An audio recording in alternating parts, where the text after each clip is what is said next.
The horizon breaker hung in the void like a predator with its teeth bared. 20 kilometers of blackened steel and armored plates bristling with enough firepower to cut a planet in half. It was the pride of Earth's fleet, a Titan-class warship, born from centuries of conflict and paranoia, built not to negotiate but to dominate.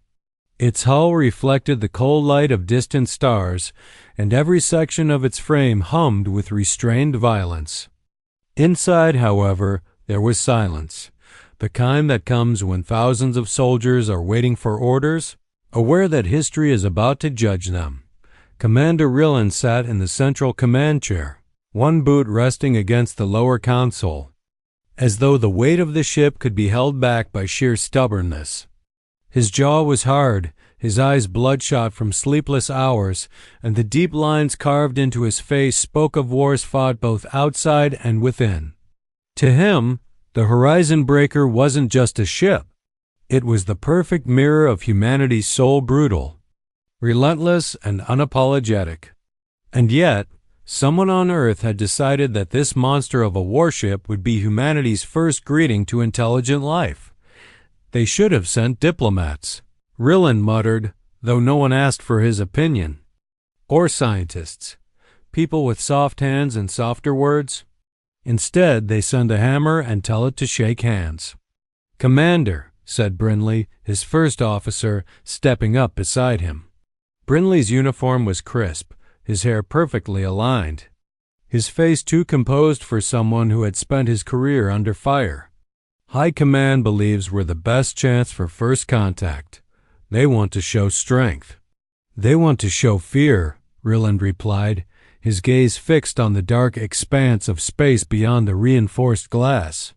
"Strength without trust is just fear in disguise." At the weapons console, Ensign Colt was hunched over his displays, his sharp eyes darting across readouts. He was younger than most on the bridge, quick with numbers and faster with his instincts. "Sir," Colt said, not looking up, "I'm getting something on the deep-range array. It's faint, but it's repeating." Ryland's attention snapped forward. "Define repeating." "A signal, Commander, not natural. Pulse rhythm like—" Colt hesitated, frowning as he adjusted the filters. "Like a heartbeat." The bridge went quiet. Even the ship's AI paused mid-sentence as though to listen. A heartbeat in deep space, steady and slow, echoing from the void beyond known sectors. Ryland felt a chill crawl up his spine. Signals meant intent. And intent was never simple. "Origin?" Ryland asked. "Unknown." "It's coming from somewhere beyond charted lanes," Colt replied. "Our scans can't map it. Every time we lock in, the signal bends." Ryland leaned forward in his chair. "Bends like it's alive?" Brindley cleared his throat. "Commander, this could be it. The first real contact humanity has with something out there. We should respond." "Respond?" Ryland's voice was calm, but his eyes burned. "You ever see a predator respond to a rabbit's squeal? Out here, weakness isn't forgiven. We don't know what this thing is, and I'm not shaking its hand until I know it's not reaching for my throat." Brindley frowned but didn't push further. He knew Ryland well enough to hear the truth behind his cynicism. The commander wasn't reckless. He was a survivor, forged in the fires of orbital wars where hesitation meant death. The signal pulsed. Again, a deep, resonant thrum that seemed to vibrate through the hull of the horizon breaker. Every crew member felt it, a soundless beat pressing into their bones. Colt glanced over his shoulder, unease flickering across his young face. "Sir, this doesn't feel like a distress call." Ryland stood, his boots echoing across the deck. "No," he said quietly. "It feels like something testing the water, waiting to see if we bite." He stared at the endless black of space, the cold stars glittering like knives. Somewhere out there, something was watching. Something that had sent a heartbeat into the dark. And Ryland, for the first time in years, felt that old battlefield instinct rise inside him. This wasn't peace. This was the silence before the shot. "Keep tracking it," he ordered. "But don't answer. Not yet." The horizon breaker waited, her engines humming like a caged beast, her crew holding their breath as the pulse from the void continued to whisper its strange, alien rhythm.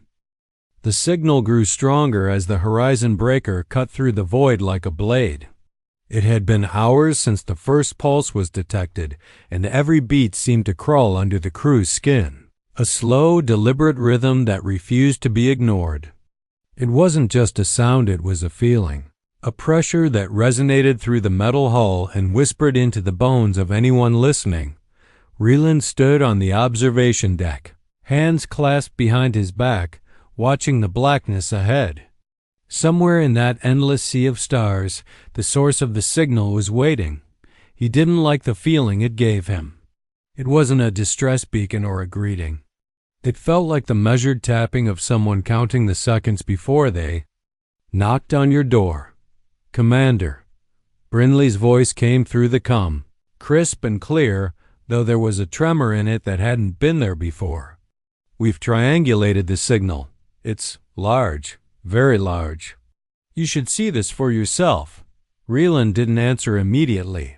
He kept staring into the void as though the answer to what lay ahead would appear in the starlight. "On my way," he said finally, and left the deck. The bridge was tense when he arrived. Crew members moved like they were walking on glass, their conversations clipped and hushed. Colt was hunched over his console, his fingers tapping rapidly on the holographic interface. The boy didn't even notice Ryland at first, too locked into his calculations. "What have you got?" Ryland asked. Colt flinched slightly, then swiveled. His chair. His face was pale, but his eyes burned with something between fear and fascination. "Sir, it's not a ship. At least, not in the way we understand ships. It's alive. Organic structures mixed with metallic frameworks. The scans read something like a neural network, but on a scale we can't even model." Brinley gestured. "To the main screen. We can't fully visualize it from this distance, but what we do see." He trailed off, and that silence said more than words. The image on the screen wasn't clear. It shimmered and shifted like something half-hidden. In fog. Shapes that looked like tendrils curled and uncurled, each movement sending subtle pulses that distorted their scans. It wasn't symmetrical, wasn't built like any vessel Ryland had ever seen. It looked like something that had grown out of the void itself. "Distance?" Ryland asked, his voice flat. 17 million kilometers in closing," Brinley replied. Ryland's jaw tightened. "They're moving toward us." Colt shook his head. "Not exactly. It's drifting, but its trajectory intersects ours. It's almost like what?" "Like it's waiting for us," Colt said quietly. The bridge fell silent at that. Waiting. The word lingered like an omen. "Double coat, sir," Brinley said, breaking the tension. "We should respond. Send a simple greeting pulse. Show them we're aware. We can't just—" "No," Ryland cut him off, his tone sharp. "We don't know what they are, or what that signal means. For all we know, we're walking into a trap. We keep our weapons primed and our mouths shut." Brinley frowned. "With respect, Commander, this is first contact. If we react with hostility, we risk." Ryland turned, his gaze like steel. "If we don't prepare for hostility, we risk everything." The young officer swallowed his protest. Ryland returned to the command chair, staring at the shifting image of the alien structure. It pulsed again, that same rhythm, deep and deliberate. The pulse didn't feel like communication anymore. It felt like a knock on a coffin lid. The AI's voice suddenly broke the silence.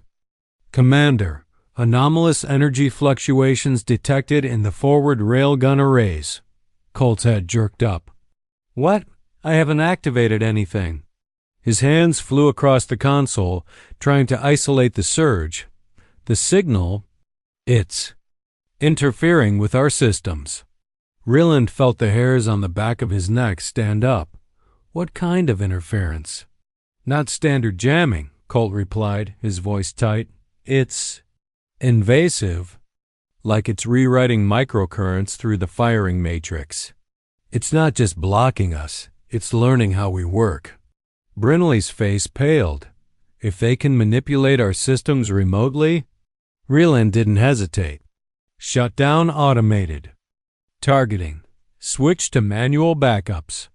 I don't want our own guns turning on us if they decide to test their reach. The bridge crew scrambled to follow the order. The tension was thick enough to taste. Then, without warning, the signal changed. The heartbeat pulse deepened, becoming slower, more deliberate. The ship's lights dimmed for half a second, just long enough for every crew member to glance around with unease. Colt's console flashed red. Commander, there's a secondary signal layered underneath. It's not random. Translate it, Ryland ordered. Colt hesitated. Sir, it's not data. It's tones, like music. He played it through the bridge speakers. The sound was low, resonant, like the song of a whale echoing across the deep. It wasn't hostile. It wasn't friendly. It was something entirely alien, and it made the human heart ache with a fear it couldn't explain. Brinley swallowed hard. What if that's their language? What if this is how they talk? Ryland stared at the screen, his gut tight. Then they're not just talking. They're measuring us, testing what we'll do next. No one spoke. The horizon breaker kept moving, and the alien leviathan waited. The alien leviathan emerged from the dark like a nightmare drawn in light and bone. The horizon breaker's main screen magnified the vessel, revealing details that made even the battle-hardened crew fall silent. It wasn't a ship in any sense. Humans understood.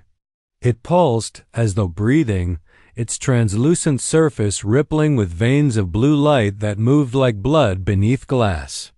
Organic tendrils extended outward, some hundreds of meters long, curling and twisting as if tasting. The vacuum, it was beautiful and terrifying. No one on the bridge spoke for nearly a full minute. Even the IS standard system checks fell quiet, as though the machine itself didn't dare disturb whatever intelligence was staring back at them. Distance to contact? Ryland's voice was low, strained. 4 million kilometers and closing, Brinley answered, eyes fixed on the data scrolling across his display. No visible weapons. No engines in any conventional sense. It's just drifting. Colt swallowed audibly. Drifting like a jellyfish. Sir, that thing's alive. I'm reading biothermal emissions along the outer hull. That's not metal. It's something else. Ryland leaned forward in the command chair, his gaze locked on the alien form. Alive or not, it's watching us. That pulse, it's not background noise. It's deliberate. Another pulse washed over the ship, vibrating through the decks, and resonating like a drumbeat in the crew's bones. It was slower now, deeper, each beat echoing as though the alien vessel were matching the horizon breaker's heartbeat. It wasn't communication. It was assessment. Brinley looked over. Commander, High Command wants an update on this. Protocol dictates. Protocol, Ryland interrupted sharply, is made by people who've never stared death in the face. His voice was harsh enough to cut the tension like glass. That thing out there isn't going to care about protocol. Brinley stiffened but didn't argue. He understood. Everyone on the bridge did.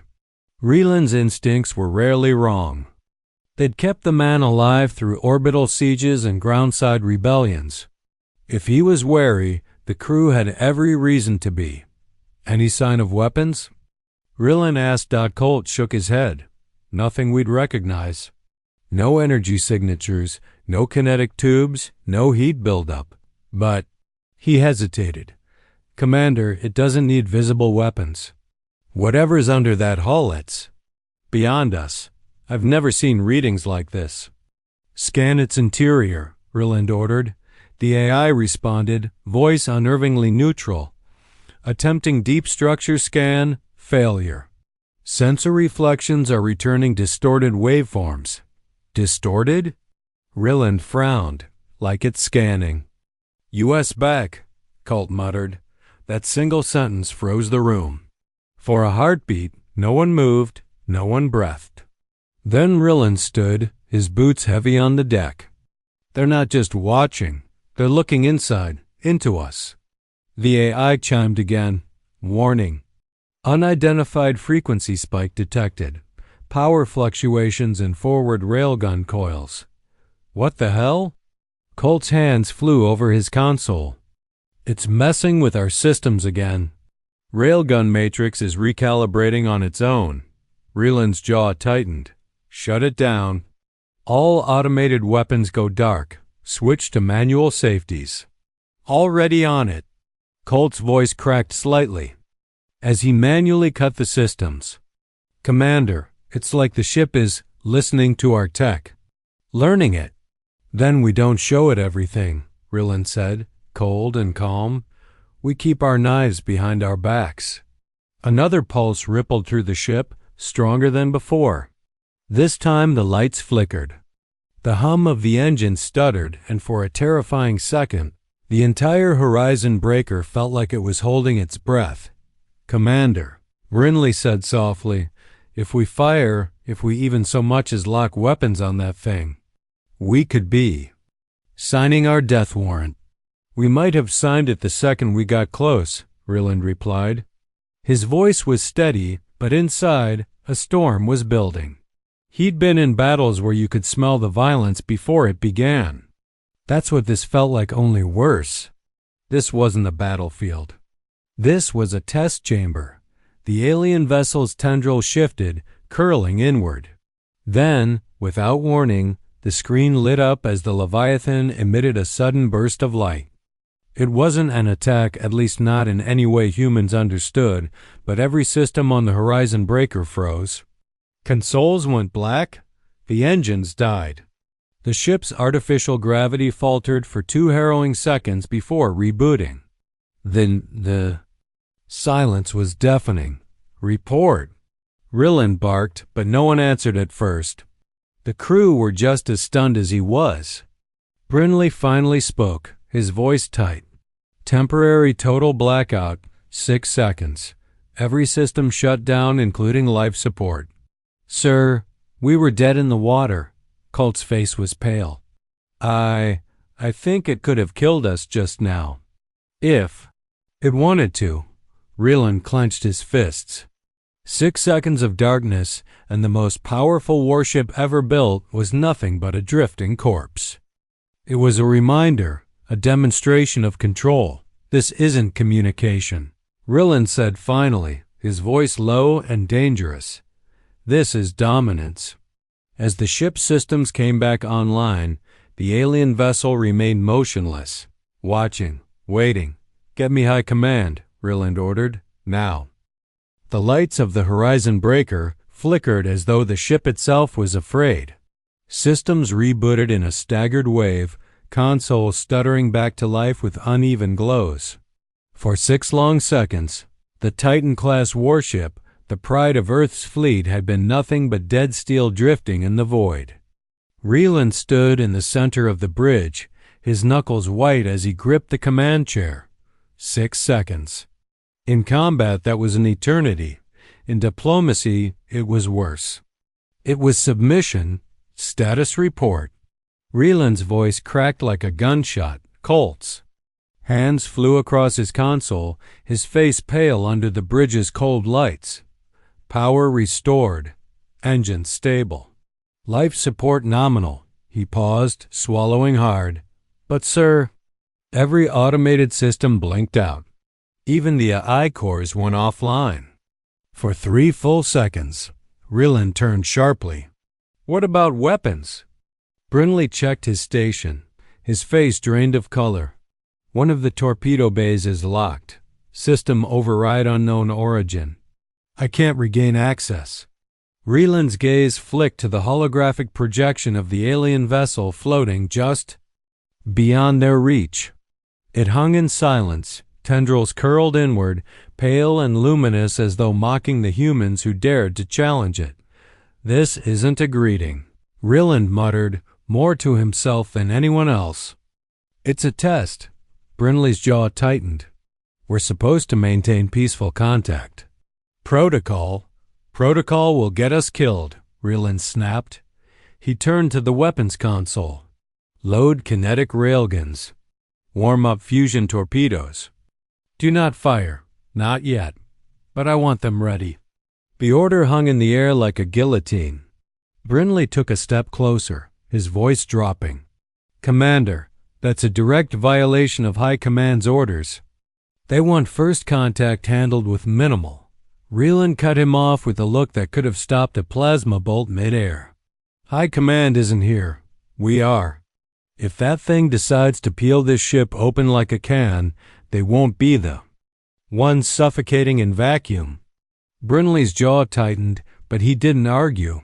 He knew Ryland wasn't wrong. The cum crackled suddenly, breaking the heavy silence. "Commander Ryland," came the cold voice of Admiral Kravik, her holographic form appearing above the cum station.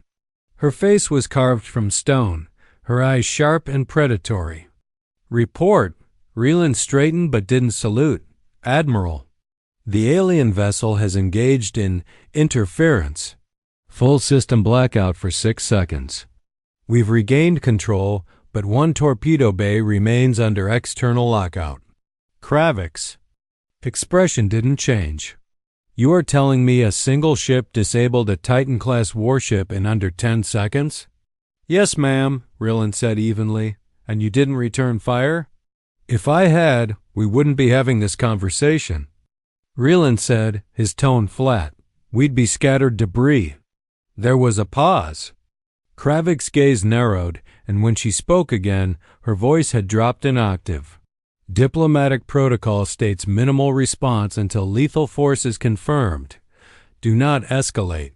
"With respect, Admiral," Ryland said slowly. "Where?" "Past protocol. That thing can paralyze us at will. We're not in control." Kravik's lips pressed into a thin line. "Then you are authorized to initiate Measure 7. The words hit the bridge like a detonation. Brinley turned sharply, disbelief written across his face. Colt froze, his hands hovering above his console. Measure 7 wasn't just escalation, it was preemptive annihilation. A first strike protocol designed for existential threats. It meant unleashing the full destructive potential of the Horizon Breaker in one blinding wall of fire. Ryland stared at the Admiral. "You're giving me permission to start a war?" "Permission?" Kravik's eyes were cold. "No, Commander. I'm giving you an order." The hologram blinked out, leaving the bridge in suffocating silence. Brinley broke it first, his voice hoarse. "Commander, you can't be serious. Measure 7? That's not defense, that's genocide." Ryland's jaw clenched. He turned back to the screen where the alien vessel floated, utterly motionless. Its surface pulsed faintly, a rhythm that seemed to match the beat of his own heart. It wasn't attacking, but it wasn't backing down either. Colt's voice was quiet, almost hesitant. "Sir, what if this is communication? What if disabling us was just their way of saying hello? Maybe they don't see technology the way we do." Ryland turned, his gaze sharp. "If a man walks into your home, rips the power lines out of the walls, and cuts your oxygen, do you call that a greeting?" Colt flinched and looked down. "Load all railguns," Ryland said, his voice like steel. "Prep nuclear payloads. Remove safeties." The bridge fell silent, but the crew obeyed. Systems hummed to life, the deep thrum of railgun coils charging filling the air. Red warning lights washed over the steel walls, bathing the crew in a warlike glow. Ryland stood, his hands clenched behind his back. "We don't fire until I say." But if that thing makes one wrong move, he didn't finish. He didn't have to. On the main screen, the alien vessel pulsed once more. The rhythm was slower now, heavier. It almost felt deliberate. As if it could sense what the humans were preparing, Ryland didn't blink.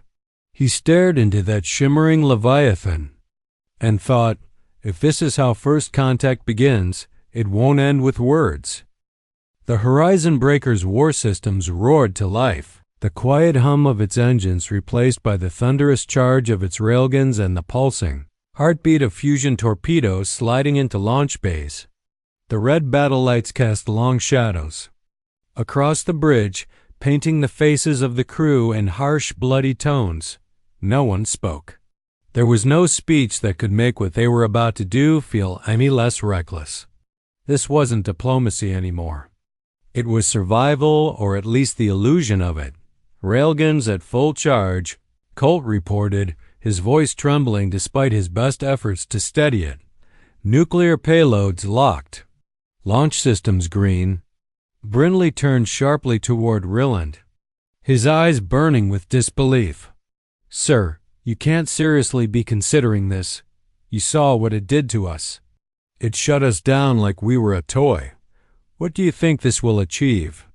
Ryland's gaze remained locked on the screen, where the alien leviathan floated in eerie stillness, its tendrils slowly undulating like a deep-sea predator.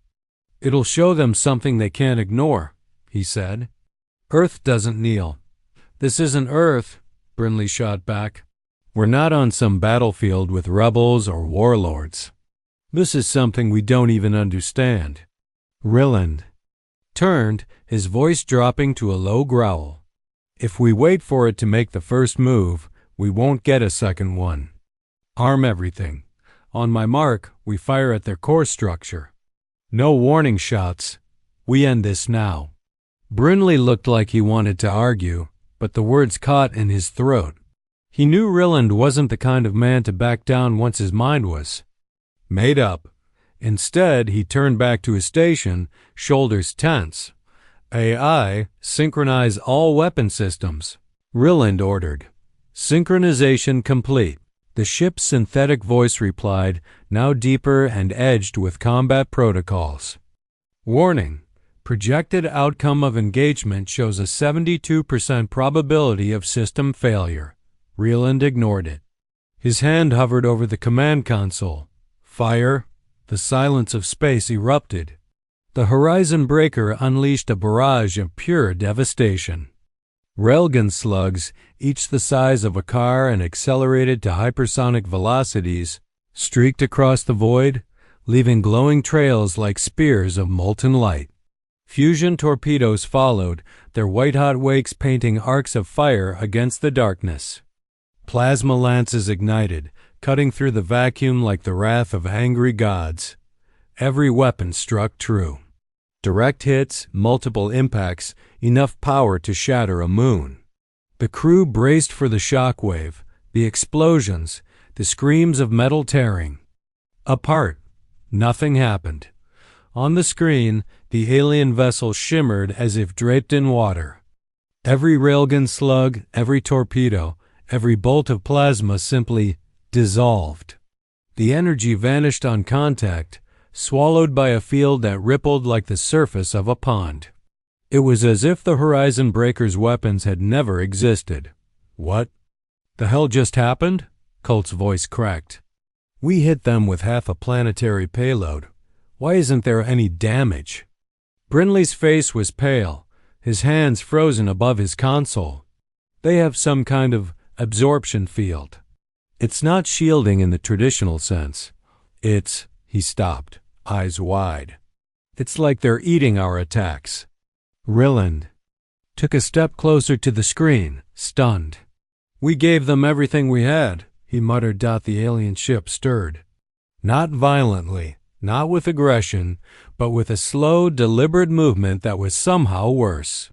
A single tendril extended from its core, sleek and glass-like, reaching out across the void like a finger pointing at the Horizon Breaker's bridge.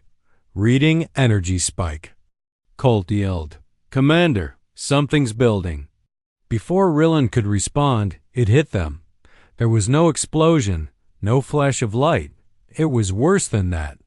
A voice, if it could be called that, slammed into every mind on the ship. It wasn't sound. It wasn't even language. It was pressure, a crushing weight of thought that forced its way into their heads like a collapsing star. You are not ready. The words were cold, ancient, and infinite. Crew members dropped to their knees, clutching their heads. One officer screamed until his voice cracked.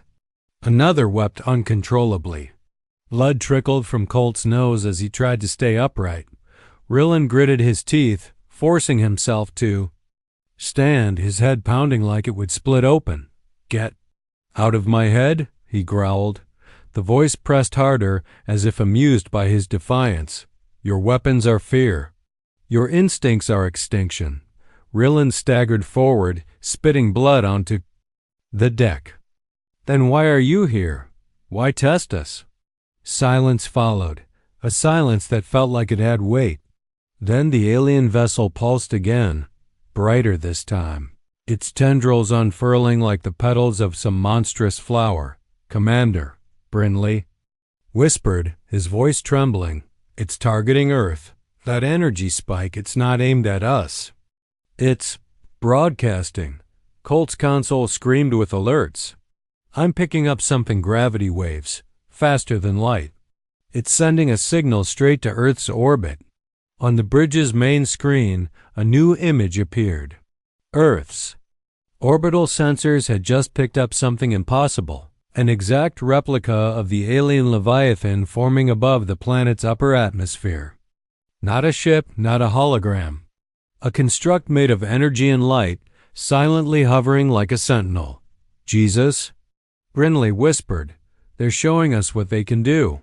Ryland stared at the twin images, the original ship and its ghostly twin now staring down at Earth, his fists clenched. This was no longer about diplomacy. This was about survival. "Open an encrypted channel to High Command," Ryland said, his voice steady despite the chaos in his veins. "First contact is over. We need to prepare for war." The tribunal chamber on Lunar Base was colder than the void outside. Not physically, the climate control was perfect, as always, but in the way it felt. The walls were made of black titanium panels, polished to a mirror shine, reflecting the faces of the three faceless counselors who sat above Commander Ryland like vultures on a wire. No names, just titles: chair, adjudicator, witness. They were silhouettes lit by sterile white light, their voices filtered to sound emotionless. Ryland stood in the center of the chamber with his wrists free, but his reputation bound tighter than steel. He hadn't been given a chair. Commanders under investigation didn't sit. Sitting meant comfort. Comfort was for men who hadn't just fired the first shot of humanity's history with alien life. The recording of the horizon. Breaker's failed strike played on a holographic screen. Behind him, every railgun slug, every plasma lance, every fusion torpedo vanishing like snow into fire. Every second of silence afterward, when the alien vessel's voice had crawled into their minds like ice water, played back for the room. "Commander." "Ryland," the chair's voice echoed, slow and deliberate. "You are under formal inquiry for violating direct orders from High Command and initiating an unprovoked strike against an unknown species." Ryland's jaw tightened. Unprovoked? It shut us down. It entered our minds. It could have killed us in 6 seconds flat. "You think that's a peace offering?" "Protocol," the adjudicator said coldly, "exists to avoid misunderstandings. Your decision to escalate may have irreversibly harmed misunderstandings." Ryland barked, stepping forward. "That thing hijacked every system we had like it was swatting a fly. What part of that do you think was a misunderstanding? Do you think they care about our diplomacy when they can clone themselves over Earth? In less than a heartbeat?" The witness leaned forward slightly, voice almost too calm. "Your ship's crew has submitted testimony. They confirm your actions were taken without consensus. First Officer Brinley's report states you deliberately ignored the peaceful contact directive. Ryland turned sharply toward the hologram, his voice like broken glass. Brinley knows why I did it. He knows if I hadn't prepared for the worst, we'd all be ash in orbit.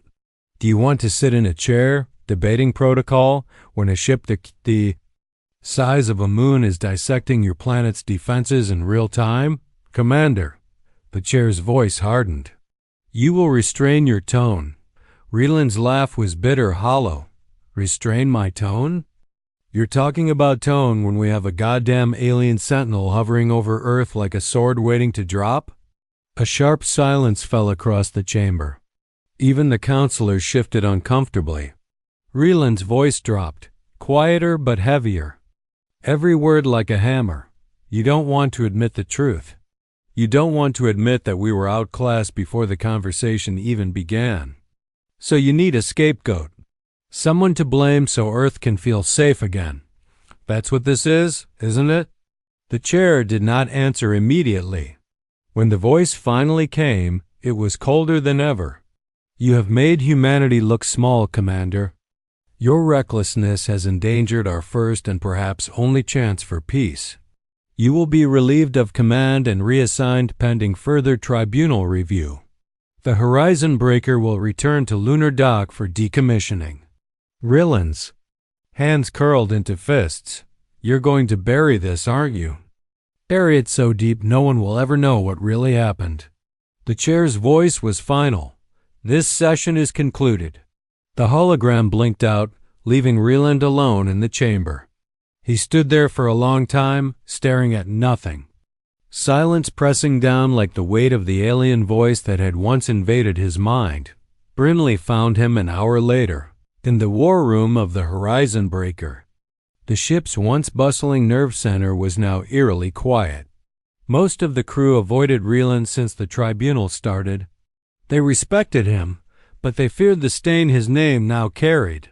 They're grounding us, Brinley said, standing. By the door, orders are in. The Horizon Breaker is being stripped for full systems audit. You're officially relieved of field duty.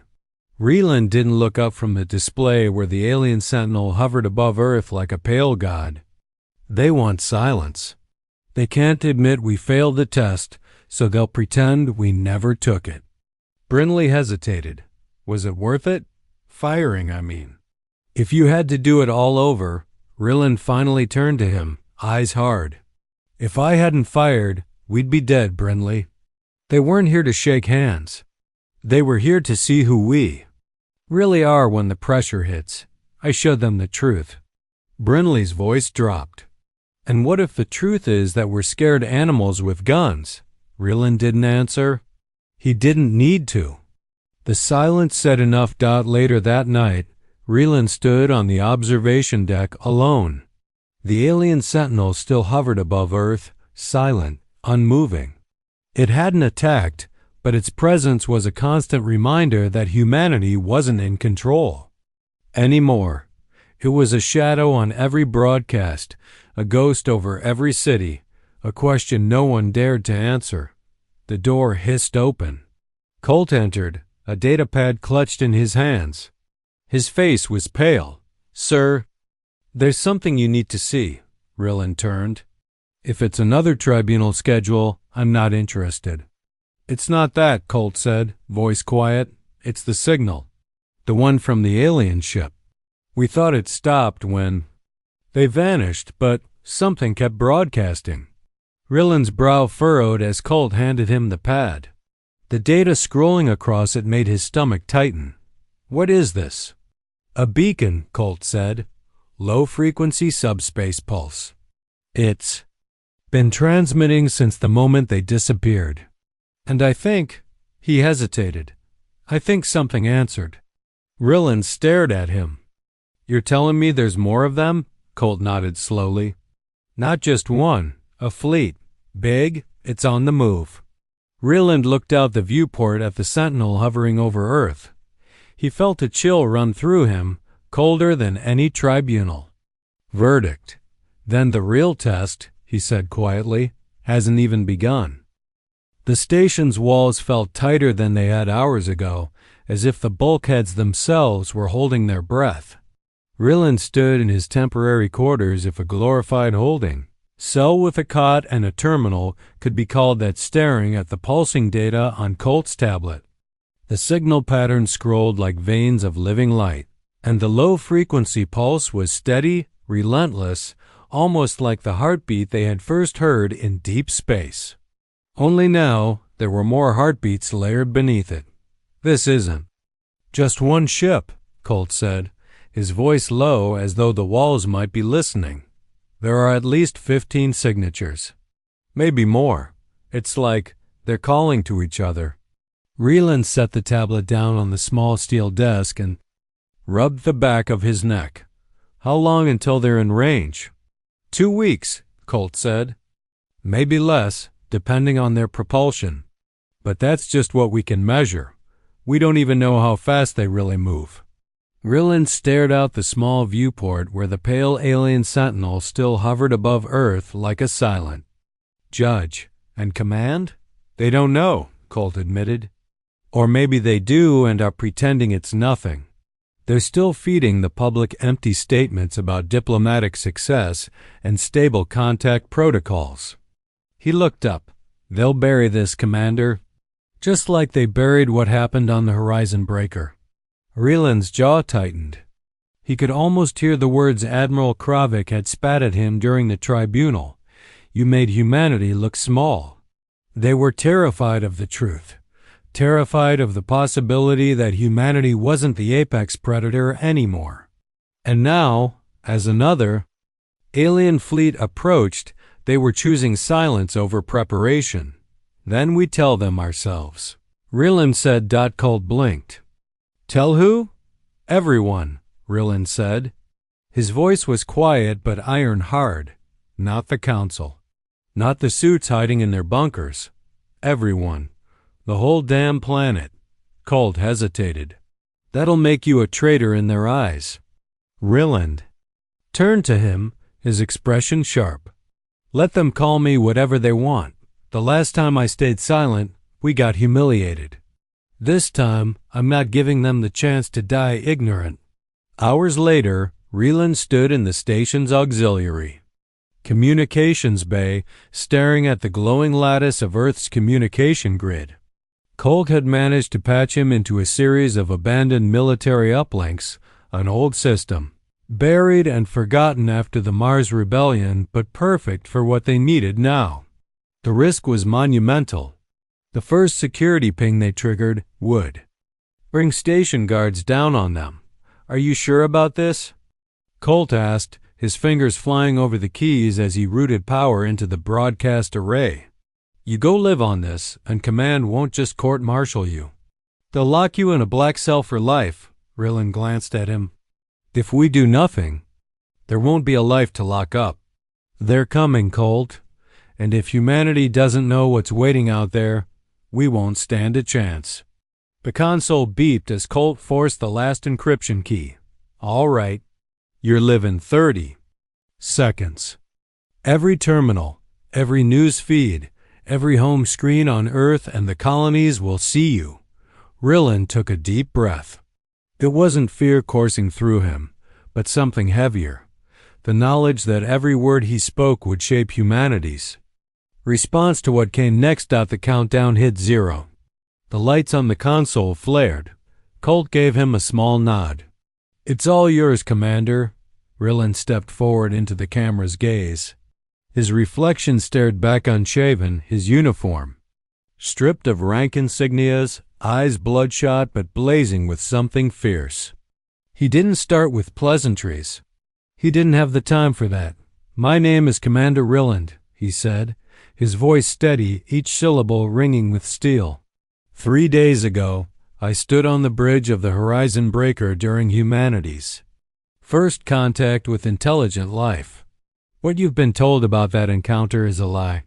Across Earth, terminals flickered. In gleaming corporate towers, in dusty colonies on Mars, in slum alleyways and rural villages, people froze as Ryland's face appeared on every screen. We did not greet them with open hands. Ryland continued. We fired first. We fired. Everything railguns, torpedoes, enough firepower to crack a continent, and they didn't even flinch. They shut us down like children playing with toys. They could have destroyed us in seconds, but they didn't. Do you know why? Because they were testing us, and we failed. A murmur rippled across his unseen audience. The alien sentinel over Earth, visible to everyone, haunting the sky above cities, suddenly had a voice behind it, a narrative that no government spin could smother. And now, Ryland said, they are coming back. Not one ship, a fleet. 15, maybe more. I don't know if they're coming to talk or to finish what they started. But I do know this, your leaders won't tell you. They want to hide behind their walls, their protocols, their politics. They want to decide who survives and who doesn't. He slammed his fist against the console. But humanity's not theirs to hide. We are all in this together. Every city, every worker, every soldier, every child. If we don't face this, united, we won't face it at all. The broadcast ran for only 4 minutes before station alarms blared. Security forces flooded the hallways, shouting orders and pounding on reinforced doors. Colt cut the feed and spun from his console. We're out of time. Ryland grabbed his arm. Did it spread? Colt's grin was sharp and fierce. Oh, it spread. It's everywhere now. You just lit a fire under the whole planet. Good, Ryland said. Let them be scared. Fear is better than ignorance. By the time they dragged Ryland into custody, Earth was burning not with weapons, but with truth. Civilian astronomers confirmed anomalies near Saturn's orbit. Amateur broadcasts overran official channels. Cities erupted in debate, protests, even riots. The silent sentinel above Earth was no longer an enigma. It was a threat everyone could see and no one could deny. And somewhere, far beyond Neptune, something stirred in response to the beacon that had never stopped pulsing. The world had cracked open overnight. Ryland's broadcast swept through every channel like a wildfire no government could smother. Streets filled with protesters, their eyes fixed on the alien sentinel hovering in Earth's orbit like a silent executioner. News networks replayed the footage of Ryland's speech on endless loops, dissecting every word. Some called him a hero, others a madman. But it didn't matter, he had shattered the silence. On the lunar base, Ryland sat shackled. In an interrogation chamber. His uniform was torn at the collar, blood dried on his knuckles from the scuffle with security. Across from him stood Admiral Kravik, arms folded, her face carved from ice.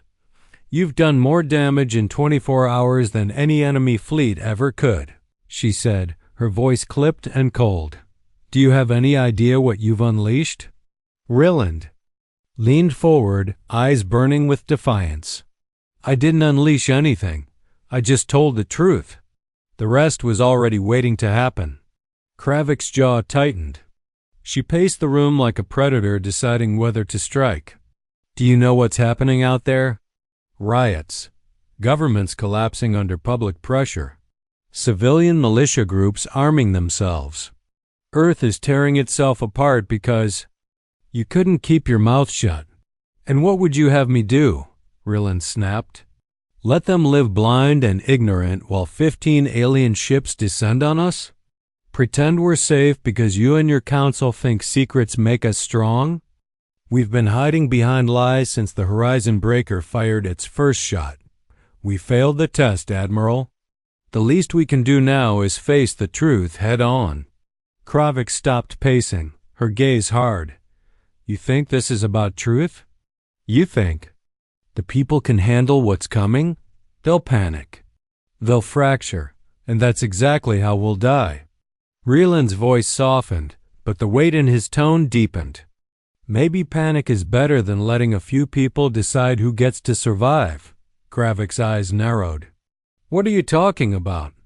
Colt's voice cut through the tension like a blade.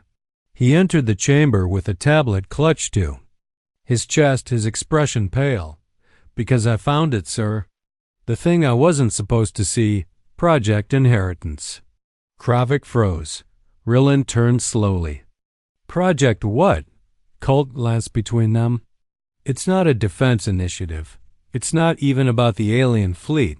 It's a selection program." He placed the tablet on the table, his fingers trembling as the files scrolled across the screen. "They've drawn up lists. Thousands of names, politicians, corporate heads, scientists, their families. All tagged as priority evac. The plan is to abandon Earth when the aliens arrive. Leave the rest of humanity to fend for itself." Ryland's stomach turned to ice. He looked at Kravik. "You knew?" Kravik didn't answer. "You knew," Ryland said again, his voice rising. "All this talk about diplomacy, about protocols, and behind the curtain, you're building lifeboats for the elite while the rest of humanity burns." Kravik's mask finally cracked, just slightly. "You don't understand what's coming, Commander. We may not survive this. Inheritance is our backup plan. Our species needs a guarantee, a seed for the future." Ryland stood so fast his chair clattered to the floor. "Your seed? You think you have the right to decide who's worth saving? We failed the aliens test because we act like tyrants, and this," he pointed to the screen, "this proves it. We don't deserve to survive if this is who we are." The chamber was silent except for Ryland's harsh breathing. Later that night, Ryland walked the deserted observation deck of the lunar base, the Sentinel still hanging above Earth like a ghostly crown. Colt was beside him, his voice low. "They're going to bury Project Inheritance. They'll blame the riots on your broadcast. Maybe they'll even pin this on you." Ryland stared at the pale alien construct. "Good. Let them blame me. But the people deserve to know what's happening. If Inheritance gets exposed, maybe they'll stop thinking survival is just for the powerful." Colt hesitated. "We leak it?" Ryland looked at him, his jaw set. "We leak it. Every name, every facility, every detail. No more secrets." Within 48 hours, the world changed again. Anonymous drops of Project Inheritance files hit every major network. The names of corporate giants and government officials planning to hide while billions were left behind burned across every screen. Rage boiled over. In New Geneva, protesters stormed one of the underground bunkers tied to Inheritance, broadcasting the breach live before the security forces overwhelmed them. Governments scrambled, issuing desperate statements of denial, but the damage was done. People were no longer just afraid of the aliens. They were furious with their own leaders. On the 5th day after the leak, the alien fleet crossed the orbit of Neptune. Astronomical observatories confirmed the impossible. 17 vessels, each larger than any human construct, gliding in a perfect formation. Their silhouettes, caught in the glow of distant sunlight, were as haunting as they were mesmerizing. Ryland stood in the control room of the lunar base, his wrists free but his freedom tenuous. Kravik had not spoken to him since the leak, but her silence said everything she needed him now. Every set of eyes in the room flicked to him as if waiting for orders, even though he no longer wore command stripes. "They're not here to negotiate," Ryland said, his voice quiet but carrying. Across the chamber, "This isn't a delegation, it's judgment." A junior officer swallowed hard. "Judgment, sir?" Ryland turned to the massive screen where the alien fleet approached like ghostly leviathans. "They saw who we are when we panicked. Now they're coming to see if we've learned anything since." He paused. "And I don't think we have." As alarms rang out across Earth's defense grid, Ryland stared at the pale light of the Sentinel above the planet and felt the weight of an entire species pressing down on him. The aliens were coming, and humanity had less time than ever to prove it deserved to stand. The sky above Earth burned with tension. 17 alien vessels now glided past Mars's orbit, their massive forms casting shadows even on telescopic feeds. Each ship was an enigma of light and bone, moving in a silence so absolute it felt like a challenge. Humanity's weapons, its governments, its fragile sense of superiority, all of it trembled under their gaze. Commander Ryland stood in the lunar base's war room, staring at the primary feed. The alien sentinel above Earth had shifted for the first time in weeks. It no longer floated aimlessly.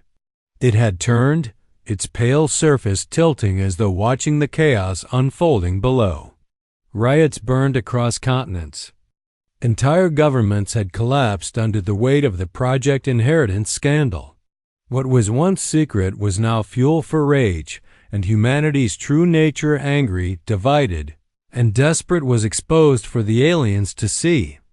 "They're not moving closer yet," Colt said quietly, breaking the silence. His fingers trembled over the console. "They're just waiting."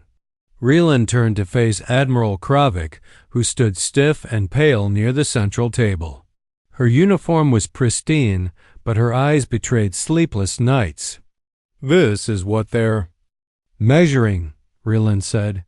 "Not our weapons, not our fleets, us, whether we're worthy of surviving our own arrogance."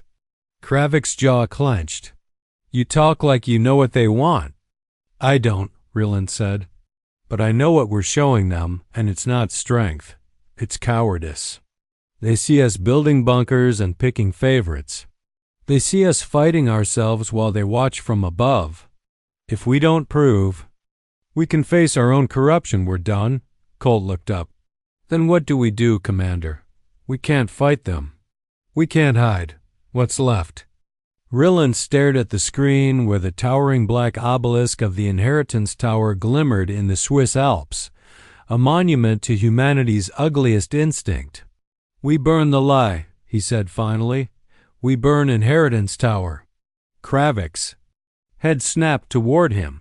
"You're insane. That tower isn't just a bunker. It's guarded by the largest private military force on the planet. It's connected to every major corporate syndicate. You're talking about declaring war on Earth itself." Ryland stepped closer, his voice low but uncheckable. "War on Earth? No. War on the cowardice that will kill us faster than any alien fleet. We destroy the tower on live broadcast in front of the whole planet, and we show them that no one, no council, no corporation gets to decide who survives. That's the only message worth sending now." The room went silent. Brinley, who had been standing at the edge of the table, finally spoke. "You'll need a team, and someone who knows how to cut through their automated defense grid. That thing's wired like a fortress." Ryland's gaze hardened. "I'm not asking for volunteers. I'm going with or without official sanction. If I die, so be it, but Earth will see what it means to fight for something greater than fear." Colt stood. "Then you're not going alone." The strike team assembled within 12 hours. A dozen soldiers, some former Horizon Breaker crew, some defectors from the Lunar Defense Corps who had grown disillusioned with EarthGov's lies.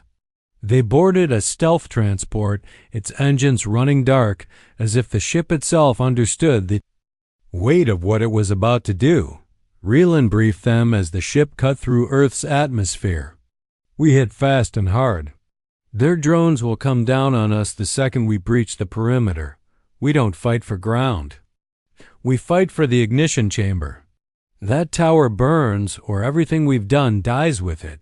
Colt smirked faintly, though his voice carried a nervous edge. "Sounds like a suicide mission, Commander." Ryland strapped on his rifle harness, his face grim. "It is if we fail." The Inheritance Tower loomed against the snowy peaks of the Alps like a blade, driven into the earth. Its black walls shimmered with nanocarbon plating, every surface laced with glowing red security grids. Autonomous drones circled its upper levels like vultures, and armored guards patrolled the entrance in silence. The team landed 2 kilometers out, their ship cloaked under a shroud of electromagnetic jammers. The cold bit through their armor. As they trudged through the snow, moving silently among the skeletal trees. Every breath Ryland took felt heavier, knowing this was not just a mission. It was humanity's last chance to show the aliens that they could destroy their own arrogance. Before it destroyed them, breaching outer fence, Brinley whispered over the comm. A pulse grenade fizzled, and the perimeter security lights went dark. The team moved fast. Smoke bombs rolled into the lower plaza, masking their approach. Energy bolts cracked through the haze as corporate guards responded with mechanical precision. Ryland led from the front, diving behind cover and returning fire with sharp, controlled bursts. Plasma bolts sizzled past his helmet, the snow around him melting into dark slush. "Keep moving," Ryland barked. "They can't stop us all." By the time they reached the tower's base, 4 guards lay unconscious in the snow, their rifles half buried. Colt bypassed the main door's biolock with a jury-rigged code spike, the hiss of the opening gate echoing like a warning bell. Inside, the tower was worse than Ryland imagined. Walls of polished obsidian, floors so clean they reflected his boots.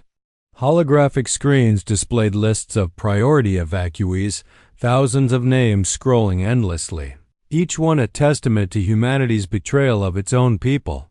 "This is what they think survival means," Ryland muttered. "Saving the powerful, forgetting the rest." Colt's voice came through the comm. "Commander, the ignition failsafe is 2 levels up. I can override their security, but you'll have to manually authorize the detonation." "Do it," Ryland said. "We're ending this." The fighting intensified as they ascended.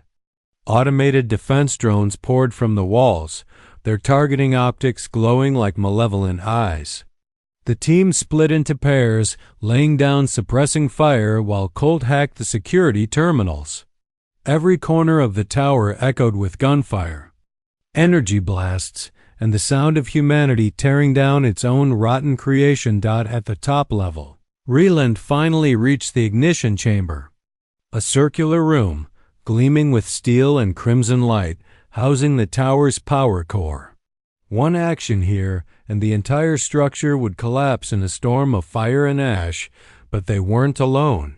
Standing near the core, dressed in a black tactical suit, was Soren Wells, the CEO of EOS Corp., the architect of Project Inheritance. His smile was thin, predatory. "I should have known it would be you," Soren said, his voice calm even amidst the chaos outside. "The soldier who thinks fire can purify the world. You'll destroy humanity's only lifeboat for the sake of your pride?" Ryland leveled his rifle at him. "This isn't a lifeboat. It's a coffin for everyone you leave behind." "Do you think the aliens care about your morality?" Soren sneered. "They don't want honesty. They want obedience. And you're playing right into their hands." Ryland stepped closer, his eyes cold. "No, I'm giving them the one thing you never understood, truth." Without breaking his gaze, he pressed his palm against the ignition panel. Red warning lights flared. A countdown began. Soren's voice rose in fury. "You're condemning us all." Ryland shook his head. "No, I'm giving us a chance to be something better." Outside, the world watched. Every camera feed, every satellite link was hijacked by Colt's uplink. Billions of people saw Ryland standing in the heart of the Inheritance Tower, his hand on the ignition control. "No more secrets," he said to the world. "No more chosen few. We all live or we all burn together." The chamber exploded with light. The tower shuddered. Fire roared upward, tearing through the core as the Inheritance Tower collapsed into a storm of molten steel and black smoke.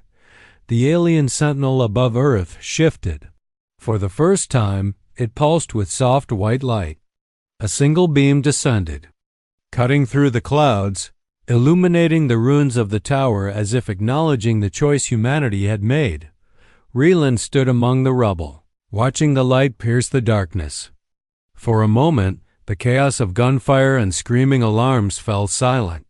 He knew, deep down, that something had changed. "They're watching," Colt said softly beside him. Ryland's gaze stayed on the beam of light. "Good, let them see." The world stood still. For the first time in centuries, every human eye from the gleaming towers of New Geneva to the dust-choked streets of Mars City was turned toward one thing: the light. The alien sentinel's beam cut through the storm. Clouds over Switzerland, shining directly onto the ruins of the Inheritance Tower. It wasn't just light. It was alive, pulsing like a living thread of energy, as if the universe itself was acknowledging humanity's choice. Ryland stood amidst the smoking rubble, his boots coated in ash and molten dust. The tower was gone, reduced to a twisted carcass of blackened steel and shattered arrogance. His chest rose and fell as he struggled to catch his breath, the weight of what he had done settling on his shoulders. He wasn't a hero. He wasn't a soldier anymore. He was just a man who had set fire to humanity's last excuse. Beside him, Colt stared up at the descending beam, his face pale and wide-eyed. "Commander." "It's doing something," he said, his voice almost reverent. Ryland followed his gaze. The light from the sentinel intensified, rippling like water across the sky. Then, without warning, it fractured into dozens of smaller beams, each stretching across the globe. They pierced through clouds, cities, forests, and oceans. Every beam stopped at a single point, hovering like a finger pointing to something invisible. "What is this?" Brindley's voice crackled through the coms from their support ship. "I'm reading no heat, no radiation. It's harmless, but it's everywhere." Ryland's gut tightened. "It's not harmless. It's watching. Measuring us." The alien fleet now hovered just beyond the moon, their titanic forms blocking out stars like living eclipses. Their surfaces shimmered with patterns of pale blue, light that shifted like breathing organisms. One of the vessels larger than all the rest moved forward. It made no sound, but the very air seemed to hum as its presence pressed against the planet below. Then, without warning, every human mind heard a voice. "You have chosen." Ryland froze. The voice wasn't like the mental intrusion from before. It wasn't pain. It was clarity, cold and vast, yet carrying a weight of understanding that words couldn't hold. The people of Earth screamed, wept, or fell silent in unison as the people of Earth screamed. Tindi avement as the people of Earth screamed, wept, or fell silent in unison as the people of Earth screamed. Tolazamma. Voice echoed across every consciousness. Your arrogance was your cage, your fear, your weapon. But today you have burned what chained you. For this we will not erase you. Ryland's breath caught. He turned to Colt, who looked like he was about to collapse. "Did you hear that?" Colt nodded slowly, tears in his eyes. Everyone heard that. The lead alien ship began its descent. Clouds scattered as its shadow fell over the ruins of the Inheritance Tower. Its hull glowed brighter with each passing moment, and then a single figure stepped from its underside, a being humanoid in shape, but unlike anything Ryland had ever seen. Its body was silver white, smooth and seamless, with two glowing eyes like twin suns. It moved without effort, its feet hovering just above the ground. Ryland instinctively stepped forward. The air around the being was warm, heavy with the sensation of presence, as though standing near the heart of a star. "You are the one who chose," the being said, not with its mouth, but directly into Ryland's mind. "Why?" Ryland hesitated, his throat dry. "Because we had to. We were hiding behind lies, picking who lives, who dies. I couldn't let that be our face to you." The being tilted its head slightly, its glowing eyes unblinking. We did not come to conquer, we came to observe, to see if you were capable of reflection, not just survival. Ryland's jaw tightened. And what did you see? Two paths, the being said, its voice like 1,000 whispers woven into one. You have chosen one. It is not perfect, but it is a beginning.